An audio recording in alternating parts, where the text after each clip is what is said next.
Bonjour à tous, je suis ravi de vous accueillir aujourd'hui au LB Studio dans le 13e arrondissement à Paris, le meilleur studio dans Paris. Disponible aujourd'hui en termes d'équipement, de solutions, c'est une véritable caverne d'Alibaba. Je remercie encore une fois Laurent de m'avoir accueilli pour cette vidéo. Aujourd'hui, on va parler de la manière dont on peut numériser efficacement ses négatifs et ses positifs argentiques. Deux solutions qu'on va pouvoir tester aujourd'hui. D'un côté, la caméra XF équipée du capteur IQ4 de 150 millions de pixels. C'est la dernière caméra de phase One équipée d'un 120 mm qui va vraiment nous permettre de nous rapprocher et de scanner au plus près nos négatifs. Et de l'autre côté, on va parler aussi de l'Imacon FlexTight X5. C'est un scanner qui est une véritable référence aujourd'hui. Ça fait 10 ans par contre qu'il est aujourd'hui en service. C'est un scanner semi-rotatif et c'est finalement exactement la même technologie. C'est un appareil photo qui est placé à la verticale dans une colonne. On va voir aujourd'hui quelles sont les performances et les limites de ce scanner.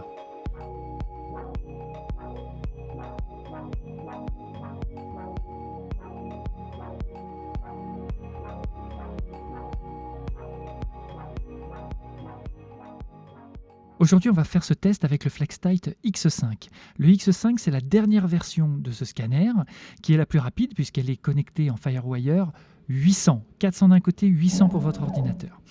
C'est un principe très simple.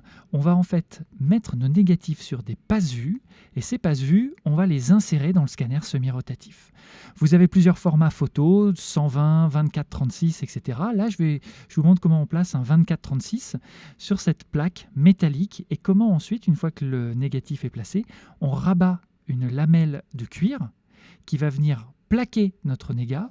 Et ensuite, quand ce négatif est mangé en quelque sorte par le scan, le passe-vue va alors être guidé par le cylindre et en s'arrondissant, eh bien, le passe-vue va tendre le négatif qui, au moment du scan, va être vraiment plat.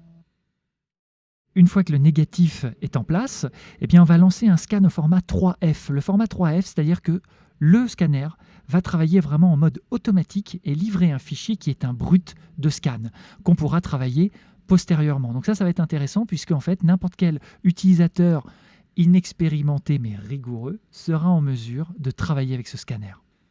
Donc vous voyez qu'en fonction de la définition qu'on va choisir pour notre précision de scan, eh bien, le passe-vue va défiler plus ou moins rapidement. Plus la précision demandée sera élevée, plus le nombre de DPI va être élevé et plus le temps mis par le scanner pour lire le négatif va être long. Donc ça, c'est un des premiers points dont il faudra tenir compte au moment du scan, c'est le temps de balayage de notre négatif. Alors pendant que notre scan est en train de se réaliser grâce à l'Imacon, eh bien, je vais mettre en place la caméra qui va me servir à scanner directement, à photographier mon négatif. Mon Band Repro, je vais l'équiper d'un flash.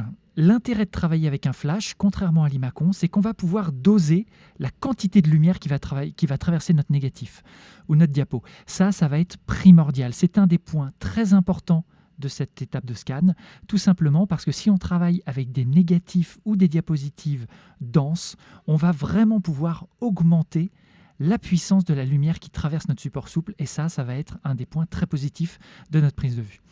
Je place pour un confort d'exécution et surtout pour éviter que la lumière bave, un Band Repro Phase One qui va me permettre avec un système de lamelles de contrôler les fuites de lumière sur les bords de mon négatif et ainsi éviter d'avoir du flair qui tape dans l'optique. Comme on va plaquer notre négatif sur une plaque de verre, eh bien on va utiliser pour faire contact un liquide antistatique, anti-Newton, qu'on appelle le CAMI, qui était utilisé il y a quelques années pour les scans. L'intérêt de cette technique, c'est qu'elle va permettre d'être très productif et d'enchaîner rapidement les négatifs, qui seront très facilement plaqués sur notre plaque de verre et en plus nettoyer des poussières. On peut bien évidemment utiliser un support pour notre négat, ou bien tout simplement utiliser les supports de l'Imacon si on les a à disposition. On règle les paramètres de l'appareil photo et on commence à scanner. Alors maintenant, on bascule dans Capture One pour faire notre comparatif entre, d'un côté, le résultat de l'Imacon que vous avez sous les yeux ici. Petite précision, le scan 3F, c'est un format propriétaire Imacon, je ne peux pas l'ouvrir avec n'importe quel programme. Il y a une toute petite astuce à faire, c'est de convertir en fait, vous remplacez le point 3F par point TIFF et vous verrez qu'à ce moment-là, votre fichier brut Imacon, eh bien, il sera lisible dans Capture One comme un fichier TIFF. Donc là, vous avez ici le résultat de notre scan avec le scanner Imacon à partir d'un film 120 mm. C'est donc un document qui fait 6 cm de hauteur, c'est l'équivalent d'un 6:17. Donc là, je l'ai scanné à pleine résolution, 3200 dpi. Le scan est long, hein. J'ai mis plusieurs minutes, je crois que c'est en gros entre 3 minutes 30 et 4 minutes pour scanner au format 3F ce document.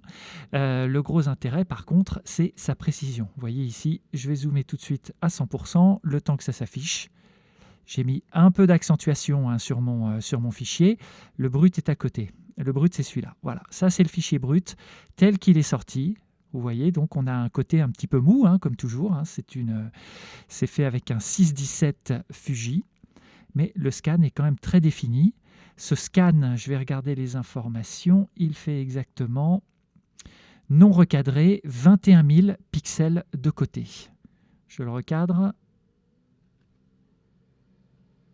Et les préférences, je lui demande bien de m'afficher en pixels. Vous voyez que j'ai ici un cadre qui fait 21 000 pixels de côté.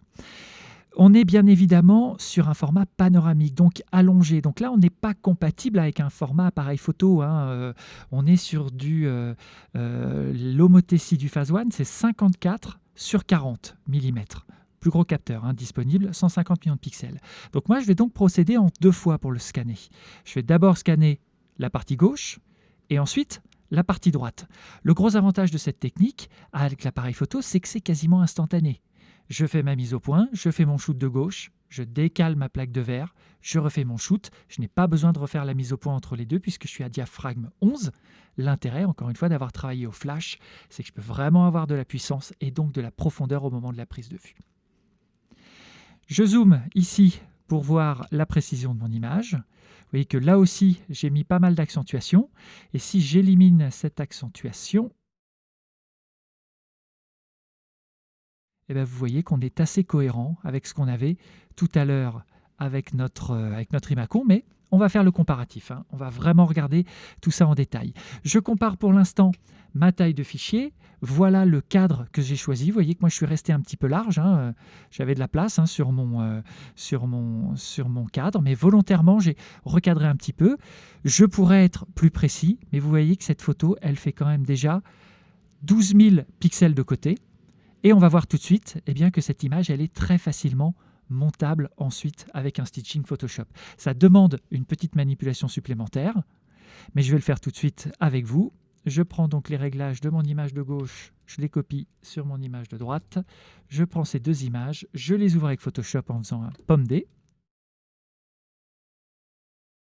Ces deux images, automatiquement, hein, tout ça, je pourrais lancer un script, hein, pour le faire.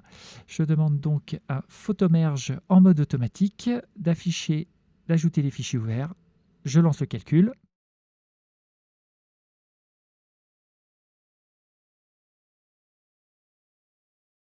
Et voilà le fichier, parfaitement stitché, hein. Donc là, c'est vraiment quelque chose qui se fait très très bien, très efficacement avec Photoshop. Ça marche très bien tout simplement parce qu'on est sur une translation, hein. La partie gauche, on la déplace par rapport à la partie droite, donc ça se fait très très bien. Et ce fichier, donc, une fois bien assemblé, vous voyez que je suis à 24 500 pixels de côté, donc je vais pouvoir, avec mon Phase One, finalement avoir plus de définition, plus de pixels qu'avec mon Imacon. Ça se joue à pas grand-chose, hein, mais sur ce type de format, sur ce support que j'ai choisi, il n'y aura aucun problème pour avoir plus de définition, en gros 10-15%, hein, je pourrais, en allant vraiment sur les bords de mon image, 10-15% de définition en plus par rapport à l'Imacon.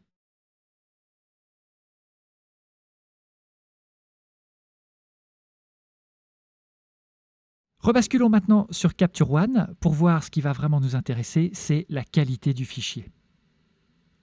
La qualité du fichier, pour ça c'est très simple. Je vais prendre d'un côté mon fichier TIFF, le brut qui est ici, que je vais comparer avec un brut photographié. Je zoome dans mes deux images, j'organise un petit peu les différentes choses, je remets à zéro mes accentuations pour être bien sûr que les deux soient bruts. Voilà, je réinitialise mes deux réglages, je me cale au même endroit.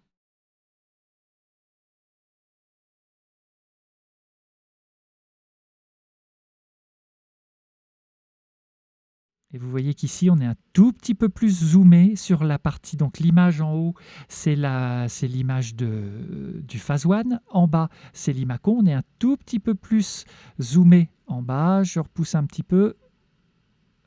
Ouais, vous voyez que ça se vaut. Honnêtement, comme ça, on se rend compte que le grain est très très proche entre les deux. On va l'assurer, on va aller jusqu'au bout du comparatif. C'est-à-dire que je vais travailler maintenant ma netteté et on va aller comparer ces deux fichiers dans Photoshop pour avoir exactement le même taux d'agrandissement. On va vraiment plaquer ces deux images l'une sur l'autre en essayant d'optimiser au maximum notre netteté. Je fais quelques réglages, donc là j'y vais quand même assez costaud. Là je suis sur le fichier Phase One, je pousse à 2 rayons, voilà, volontairement, je suis à 100%. Je laisse un petit bruit un petit peu métallique, éventuellement la réduction du bruit, pas beaucoup. Voilà, ça je me mets comme ça. Pareil sur mon fichier, cette fois qui est fait avec l'Imacon, le fichier du bas. Donc vous voyez, tous les réglages sont à 0 puisque je ne suis pas sur un fichier RAW. Et je vais pouvoir pousser mon accentuation. Alors les réglages ne sont pas tout à fait les mêmes.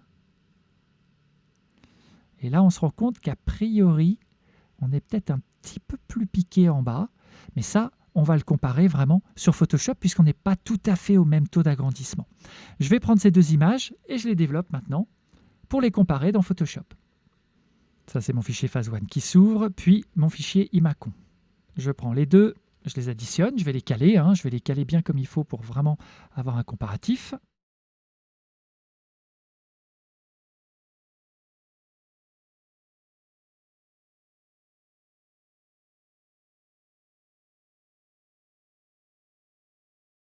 Donc ça, on est sur le fichier Phase One ici, et sur le fichier Imacon au-dessus. Donc on voit qu'on est un petit peu plus précis avec l'Imacon. Ça vaudrait peut-être le coup de pousser un petit peu plus l'accentuation sur mon fichier Phase One.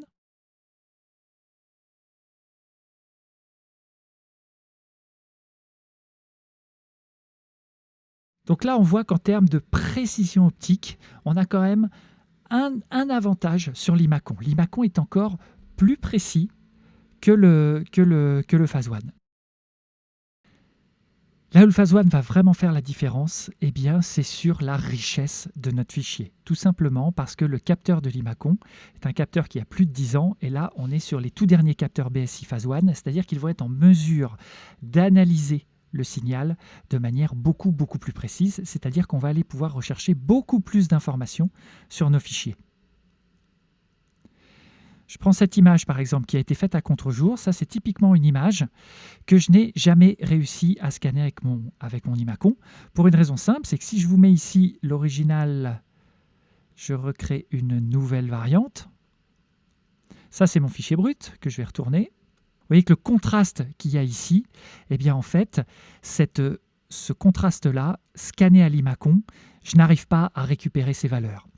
En fait, ici, ce qui va être pratique, c'est que grâce à la richesse du fichier, vous savez qu'on l'a vraiment envoyé, on a vraiment envoyé grâce au flash beaucoup de lumière.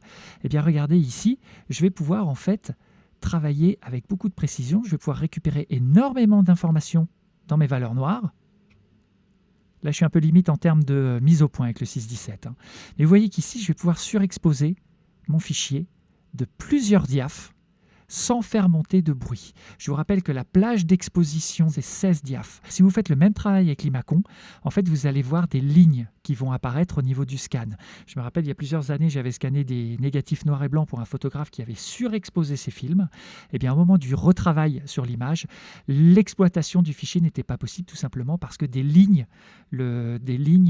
montaient sur notre image. Donc là, vous voyez que j'ai réussi à surexposer 2 diaphes sans problème, mais je vais aussi de la même manière pouvoir récupérer de l'information. Vous voyez qu'ici, je retrouve des teintes bleues.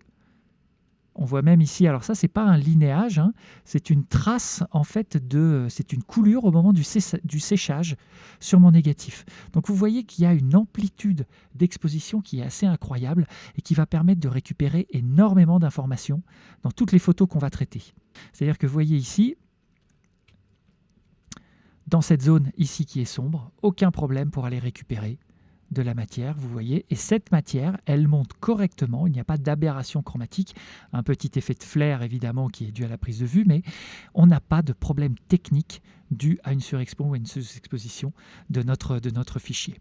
Donc ça, c'est vraiment le gros point fort des fichiers Phase One. Pareil pour cette image, je vais volontairement envoyer ici dans des zones très sombres, des zones arborées, aucun souci pour récupérer dans les ombres. Vous voyez toute la matière qui a été enregistrée au moment de la prise de vue. Donc ça, gros point fort pour le Phase One. Voilà, alors pour terminer sur ce comparatif, on va faire le résumé de ce qu'on vient de voir. Donc pour le piqué d'image, net avantage à l'Imacon. On voit que l'Imacon, dans la technique de balayage, va réussir à être plus précis, plus piqué, plus arraché que ce qu'on obtient avec un Phase One. Par contre, en termes de définition, on voit qu'on peut monter avec le Phase One sur des formats beaucoup plus importants. Ça, c'est intéressant de le voir puisqu'il suffit sur des petits objets de rajouter une bague à longe pour avoir plus de netteté et de pouvoir zoomer, avoir un effet macro plus important. Donc ça va être beaucoup plus pratique de scanner des petits formats avec un Phase One. N'oubliez pas aussi que l'Imacon, on est obligé de l'utiliser avec des passe-vues bien spécifiques. Si vous n'avez pas le bon passe-vue, vous ne serez pas en mesure de plaquer votre film et donc de scanner n'importe quel document. Donc là, gros avantage encore pour le Phase One, c'est que vous pourrez scanner tout simplement tous les formats disponibles, et même les formats spéciaux. Donc là, c'est vraiment un gros avantage. En termes de rapidité, on a vu que c'était le point faible de l'Imacon qui a besoin de balayer toute la distance, toute la longueur de notre document, là où le Phase One, en un shoot, on a fait la photographie. Donc là, il y a un gain de productivité énorme à travailler avec un Band Repro, tout simplement parce qu'il va falloir que quelques secondes pour photographier l'objet. Ensuite, autre gros point fort pour le Phase One, c'est la profondeur de son capteur qui va permettre d'aller récupérer des informations plus facilement dans les films ultra surexposés ou sous-exposés. Donc ça va être important. Et puis la qualité d'analyse couleur. C'est-à-dire que là, c'est au photographe que je m'adresse. Un photographe aura sur une diapositive tout de suite un rendu de qualité. Là aussi, il travaille sur l'Imacon. Ça ne va pas être évident pour lui de retrouver la justesse des couleurs en travaillant uniquement avec les niveaux. Le point bloquant pour beaucoup, mais j'ai les arguments pour vous prouver le contraire, c'est la différence de prix. 24 000 € TTC pour l'Imacon contre 48 000 pour le Phase One. Sauf que dans l'Imacon, à 24 000 €, vous investissez dans du matériel qui a plus de 10 ans d'âge. Je ne crois pas qu'il soit encore construit et je ne sais pas du tout ce qui se passe avec Hasselblad pour la maintenance et pour changer les pièces sur ce système. Donc ça, c'est un matériel qui risque de vieillir très vite si vous n'êtes pas en mesure ni de l'upgrader. Je vous rappelle qu'on travaille avec du FireWire 400 et ni en mesure de le remettre en état. Et c'est vraiment là où la différence de prix de rapport de 1 à 2 entre Imacon et Phase One va être vraiment minime. C'est tout simplement qu'en fait, bien sûr, avec votre Phase One, vous allez pouvoir scanner du négatif, de la diapositive, mais aussi de l'opaque, des objets grandeur nature. Si vous avez besoin d'emmener votre solution chez un client, ce sera faisable. Vous pourrez faire des repros d'énormes toiles ou au contraire d'objets, ce qui n'est pas possible avec un scanner. Donc là, gros point fort pour le Phase One. Et n'oubliez pas que le Phase One, accessoirement, peut vous servir pour un portrait, pour de l'architecture ou autre. Voilà, donc n'hésitez pas à laisser des commentaires ou à revenir vers moi pour cette présentation si vous avez des questions. Passez par l'intermédiaire du groupe Facebook Capture One Expert, où je vous rappelle que l'ensemble de la communauté des experts de Capture One, tous ces amateurs éclairés qui enrichissent tous les jours ce groupe Facebook, ils sont aussi là pour répondre à vos questions. N'hésitez pas donc à faire appel à eux. Je vous souhaite une très bonne soirée. À bientôt.